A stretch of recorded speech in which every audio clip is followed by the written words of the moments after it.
Hey YouTube, I'm here to give you an honest take, an honest review on the Max Payne 3 video game that was released May 15th. I'm seeing the 9 from Game Informer, the 9 from IGN, and the 9 from GameSpot. This game's just being handed a bunch of 9s.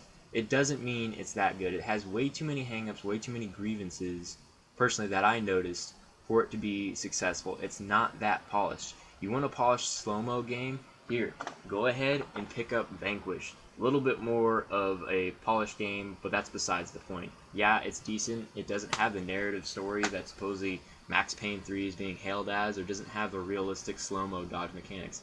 Yeah, it's all about robots and everything too, which honestly this game does provide that scratch to that itch for fluid impacts. Like it literally has, when you do the bullet cam, it literally gives you a nice satisfying crunch. It has the bullet has the velocity of like an airplane flying towards this human body, and it just ruptures it. It does that very successfully. However, there are a lot of things that kind of boggle my mind. I'm really confused and befuddled why they went ahead and chose some of the things they did. Being the huge successful company that they are, I just expected more. To get down to my biggest grievance, they have this bullet point that they market the game as this realistic, shooter. This, oh my gosh, we invested so much time and so much energy into his shoot dodge mechanics that it looks so real as he's shooting into the air. Big whoop. It doesn't make the game fun. I play games to have fun. I spent $5 on this game because I did some trade-in deals. I'm happy I only spent $5 because if I spent $65, I'd been pissed the fuck off. The point is, people don't play games for the realism. So why people go ahead and invest so much time into saying, oh yeah, it's realistic, it does this, or it only allows you to do that. Realism are constraints. It doesn't use the person's mind to think up of new ideas. It just says, hey, this is how it's handled in life, I'm going to go ahead and do it like life, because I have no fucking clue to use my imagination, basically. Some things like that just bog down the game. He's dodging through the air and he hits his fucking head on something. He gets all jacked up. So he basically has a moment where he's vulnerable and he gets shot up. You shoot dodge successfully where you don't hit anything because you are mindful of your surroundings, and he has to get up. He's a fat, old, bald, 40-year-old, 50-year-old cop who should have died a while back, so he's very slow. In fact, his running basically is the same thing. It's the same amount of speed as his walking.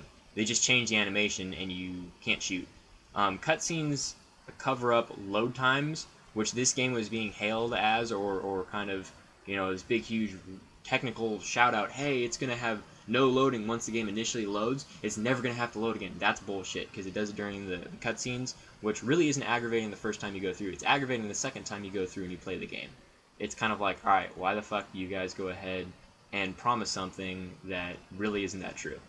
One of the other things, mainly gameplay-wise, is he's switching cameras a lot. I guess Max Payne's ambidextrous, which is good for him, kind of aggravating for the player.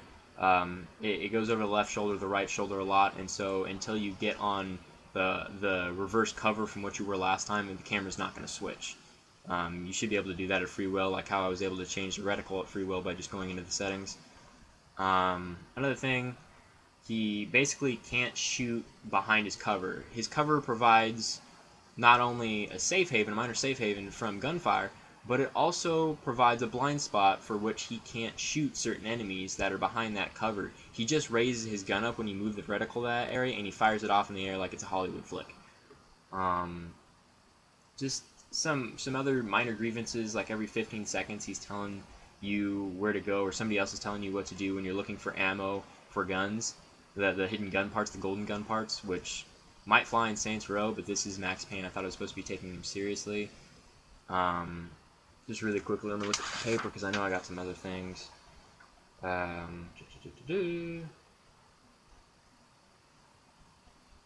Yeah, I guess I'll just address the story because I think I felt like I've hit everything else.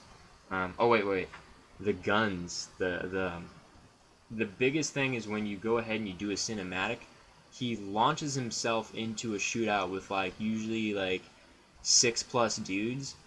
A lot of the time he's either doing like a slow-mo thing where he's grabbing a chain or he's on a cart or something like that, and he's sliding through the area, and you get to take all the guys out in slow-mo in a very stylistic manner. He switches or leaves behind his heavy weapon. So if you have a shotgun, you have a rifle, you have some kind of, weapon that you use two hands for, he leaves that behind or switches it usually for most of the cinematics to his pistol.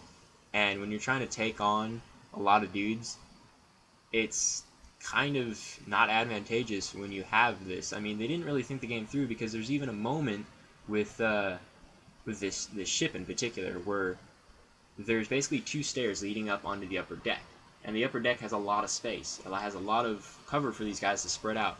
Now, I don't really know much about military tactics. I know very minor, just a minuscule bit. That small section that you go through, it's called the fatal funnel. That small little bit that you're forced into, that's usually referred to as a doorway, because that's where most of the deaths happen. Because the enemy has the advantage. They'll always have the advantage on you. So, they didn't include flashbangs or anything like that in the game to kind of give you an upper hand on the guys. They just have you abuse your slow-mo the entire time. You can still shoot dodge even if your meter isn't filled up, which I guess is smart on their part, because if it was just relied solely on the meter, you just basically have to sit behind cover the entire time waiting for that thing to reload as bullets fly over your head.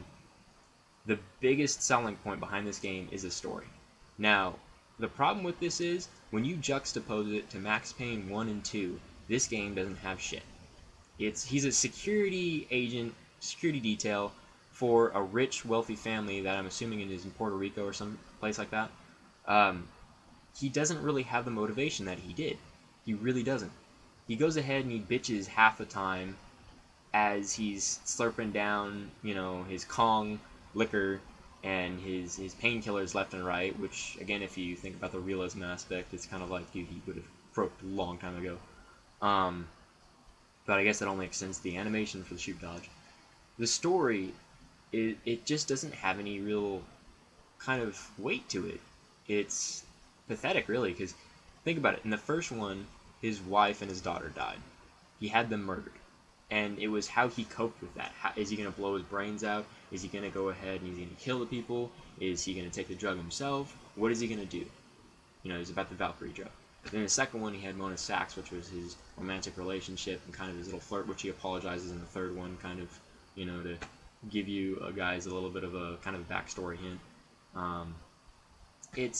It just doesn't really have the same oomph that the other ones did in regards to the story. Granted, his face now doesn't look like he's gonna perpetually shit his pants. So there is that. The graphics are better. The soundtrack is really good. It just doesn't deserve a 9. Plain and simple. It doesn't deserve a 9. It has too many minor grievances hanging it up, and too many false promises, and too much stupid marketing campaign bullshit behind it to be receiving that high of a score. That's my personal opinion. I don't know what your guys' is. I haven't dived too much into the multiplayer. I've played a few rounds here and there, won a few myself.